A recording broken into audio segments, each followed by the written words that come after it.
بسم اللہ الرحمن الرحیم۔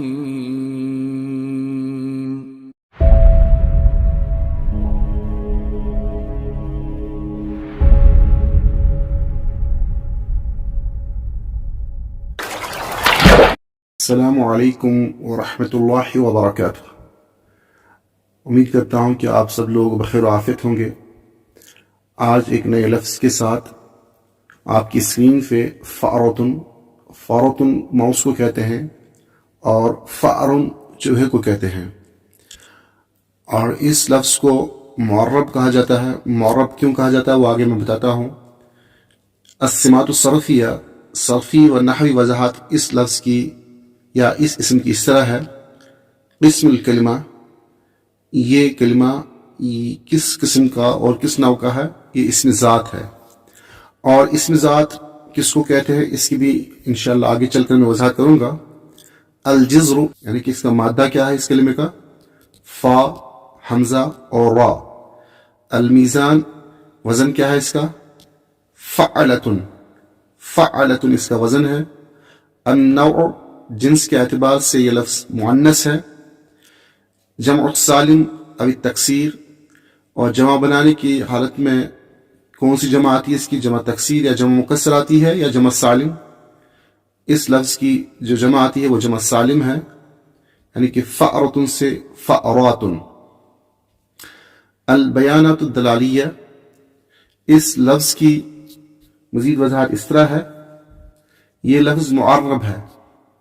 دیکھیے یہاں پہ یہ بات سمجھنے کی ضرورت ہے، معرب اصل میں جو ہے یہ کنسپٹ یا اس چیز کا لوگوں میں خیال رہتا ہے کہ معرب اس لفظ کو کہتے ہیں جس کو عربی بنایا گیا ہو، اور حقیقت یہی ہے جس کو لفظاً اور معنوی اعتبار سے معرب بنایا گیا ہو، عربی زبان کے ڈھانچے اور سانچے میں ڈالا گیا ہو، اس لفظ کو معرب کہتے ہیں۔ لیکن اس کے ساتھ ساتھ یہ بات بھی آپ یاد رکھیں، کوئی لفظ آلریڈی عربی زبان میں موجود ہوتا ہے تو اس کو معنوی اعتبار سے معرب بنایا جاتا ہے، یعنی کہ اس کے معنی کچھ اور ہوتے ہیں، لیکن پھر اس کو جو ہے جدید دور کے تقاضے کے مطابق معنوی اعتبار سے کسی اور معنی میں استعمال کیا جاتا ہے تو وہ معنوی اعتبار سے معرب ہے، یعنی کہ لفظی اعتبار سے یہ معرب نہیں ہے۔ بہت سارے ایسے الفاظ ہیں جو لفظی اور معنوی اعتبار سے معرب ہوتا ہے، اور کوئی لفظ صرف معنوی اعتبار سے معرب ہوتا ہے۔ تو یہاں پہ اس بات کا آپ خیال رکھیں کہ فأرتن لفظاً یہ معرب نہیں ہے، لفظاً یہ اصل لفظ ہے عربی زبان کا، لیکن معنوی اعتبار سے اس کو معرب بنایا گیا ہے اور اس کو لیا گیا ہے ماؤس کے معنی میں۔ الحق الدلالی، معنوی میدان کیا ہے اس لفظ کا؟ اجہزۃ، یعنی کہ انسٹرومنٹس یا استعمال کرتے آلات وغیرہ، تو وہ اس کی معنوی فیلڈ ہے۔ الموضوع، موضوع اس کا حاسوبی، کمپیوٹر ہے۔ مستوى الاستخدام، یعنی کہ یہ لفظ جو ہے متوسط طور پہ استعمال کیا جاتا ہے۔ اب یہاں پہ فأرتن کے بارے میں اور ایک مزید جانکاری دینا چاہوں گا میں آپ کو۔ امید کرتا ہوں کہ آپ لوگوں میں سے بہت سارے لوگوں کو یہ معنی اور مفہوم یاد ہوگا، سنا ہوگا اور پڑھا ہوگا، اور بہت سارے لوگوں کے لیے یہ لفظ نیا ہوگا۔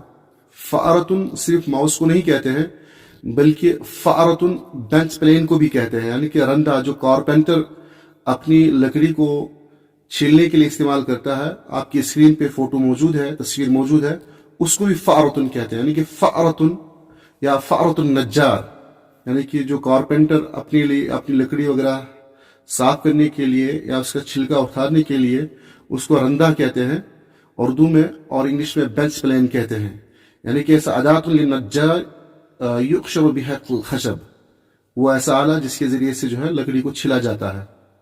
اور مزید اس کے بعد اسم ذات کہتے کس کو ہے وہ آپ کی اسکرین پہ، جیسے کہ میں نے کہا کہ اسم ذات یعنی کہ یہ کلمہ جو ہے یا فأرتن جو ہے یہ اسم ذات ہے۔ اب مسئلہ یہ ہے کہ اسم ذات کہتے کس کو ہے؟ اصل میں اسم ذات ان تمام اسماء، یعنی وہ اسم جو اسم اسماء نکرہ ہو، اسماء نکرہ میں سے ایک قسم ہوتی ہے اسم ذات کی، اور اسم ذات کسی چیز کا وہ نام ہے جس سے اس چیز کی حقیقت دوسری چیزوں سے الگ سمجھی جائے، اس کو اسم ذات کہتے ہیں۔ اور پھر اسم ذات کی کتنی قسمیں ہیں وہ آپ کی اسکرین پہ موجود ہے، آپ دیکھ سکتے۔